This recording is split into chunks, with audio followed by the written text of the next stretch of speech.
A covert explosion echoed through Hezbollah's ranks last September when pagers and walkie-talkies, devices the group once considered safe from infiltration, detonated across Lebanon and Syria, killing 12 fighters and injuring nearly 2,750 more. Israeli Prime Minister Benjamin Netanyahu, speaking today at a cabinet meeting, confirmed what had been shrouded in silence. Israel orchestrated the attack, embedding explosives in the very tools Hezbollah relied on for its underground communications. In a pointed comment, Netanyahu acknowledged that the operation was carried out despite objections from senior officials in the defense establishment, including recently dismissed Defense Minister Yoav Gallant.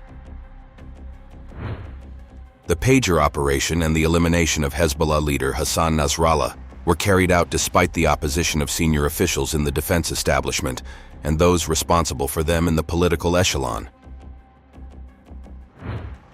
The revelation comes as an extraordinary shock, marking a sophisticated Israeli strike that directly targeted Hezbollah's command structure and set a high-stakes precedent in its ongoing confrontation with Iran-backed forces.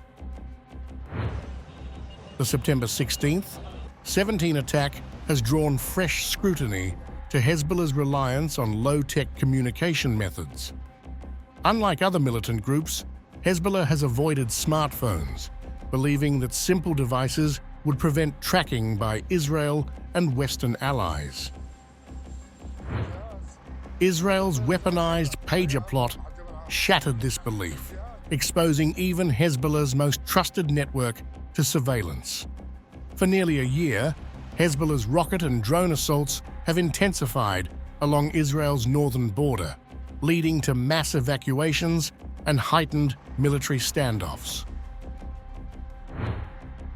According to reports, Israel covertly slipped these weaponized devices into Hezbollah-controlled areas earlier this year. Each pager was meticulously designed, with batteries concealing small plastic explosives capable of evading X-ray detection.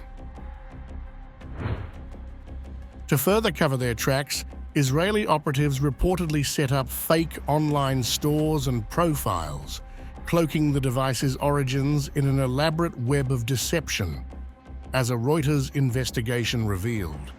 This operation's complex design underscores the extraordinary lengths Israel took to breach Hezbollah's guarded network, delivering a stealthy and unprecedented strike deep within Lebanon.